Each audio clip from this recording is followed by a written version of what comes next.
She burned my 4-year-old daughter's hand with a hot stick at Christmas dinner. My family laughed, so I walked out, called the police, and left them all speechless forever. My name is Melissa.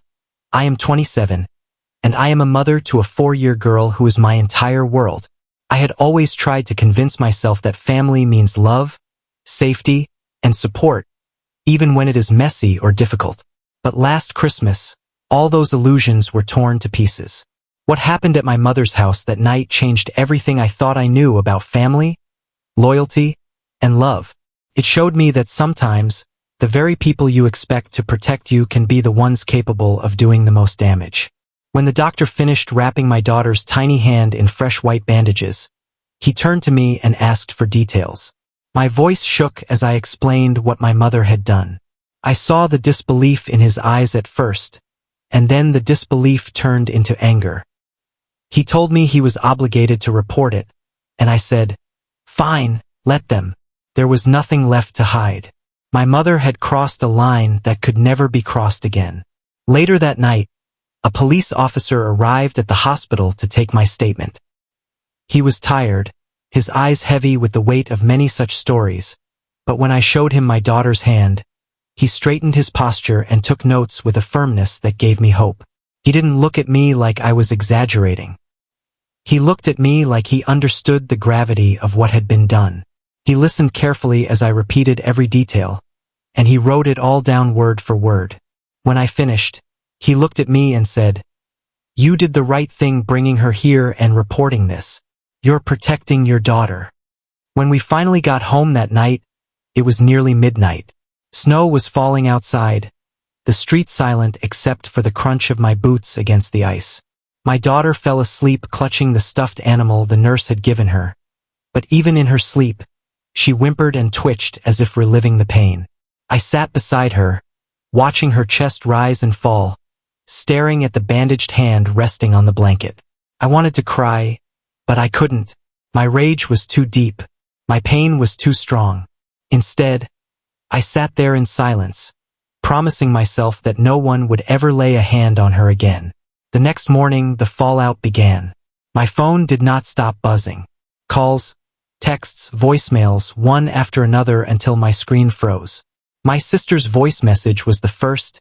"You're such a drama queen. Mom barely touched her. You're just trying to make Mom look like a monster." Then my brother, who usually stayed neutral, sent a text. "Really, Melissa? Cops on Christmas? Couldn't you just discipline your kid instead of blaming Mom?" Then came the cousins, the aunts, even family members I hadn't spoken to in years, all repeating the same narrative. That I was exaggerating, that I was trying to destroy the family, that I was overreacting.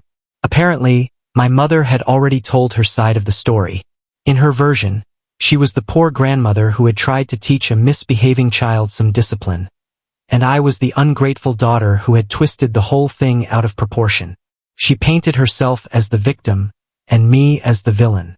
Meanwhile, my little girl sat at the kitchen table, trying to eat cereal with her left hand because her right hand was wrapped in gauze and throbbing with pain. Every time the spoon hit the bowl, she winced. And that sight alone was all the reminder I needed that I was doing the right thing. I did not respond to any of those messages. Not yet. Instead, I saved every single one. Screenshots, recordings, voicemails, I collected them all. When Child Protective Services followed up, I handed them the entire collection. The caseworker scrolled through the messages, her expression hardening with each one. She looked at me and said, "You are doing the right thing. Protect your daughter. Let us handle the rest." Those words were like a lifeline. For the first time in years, someone was on my side. A week later, my sister tried to stage a family meeting. She called me and said, "We all need to sit down and talk this through." I agreed, but not for the reason she thought. I went to that meeting prepared. When I arrived at her house, it felt like an ambush. My mother was sitting there with fake tears rolling down her face, tissues stacked dramatically on the coffee table. My sister sat with her arms crossed, smirking. My brother paced the floor like he wanted to play mediator. My mother started immediately, "I don't know why you're doing this to me, Melissa. I've always been a good mother. I would never hurt my grandchildren." She's exaggerating. The stick wasn't even that hot.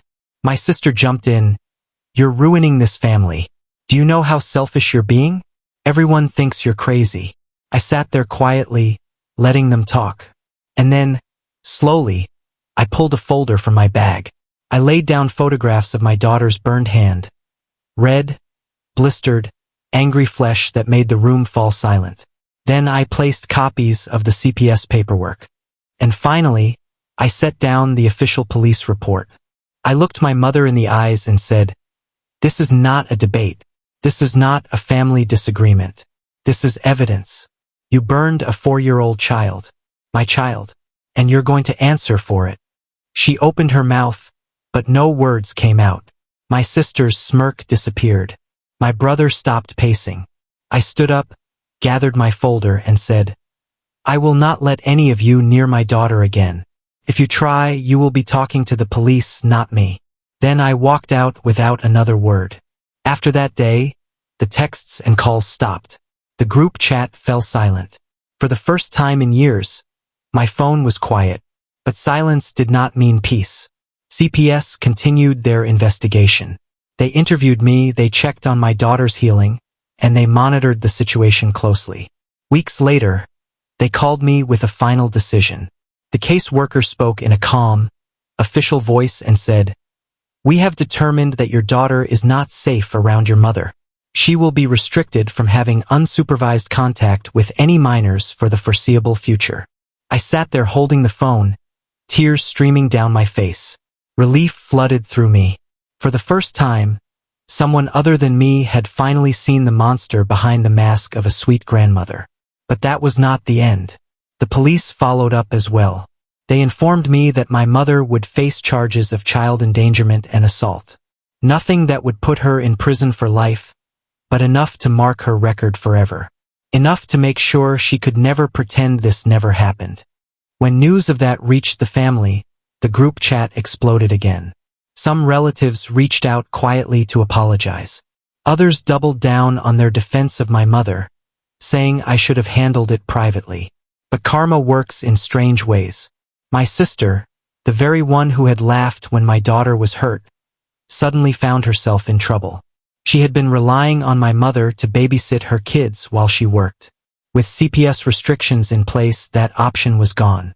She scrambled for childcare, complained on social media about how unfair the system was, and painted herself as the victim. But nobody wanted to help her after hearing what she had defended. Actions have consequences, even for enablers. As for me, I went completely no contact. I blocked numbers, muted chats, and refused to allow my daughter to hear the word grandma without it being on my terms. I enrolled her in therapy, and slowly she began to heal. Children are resilient, but the scars of trauma, both physical and emotional, take time to fade. Months later, my daughter's 5th birthday arrived. Normally, my mother would have been at the center of attention, making everything about herself.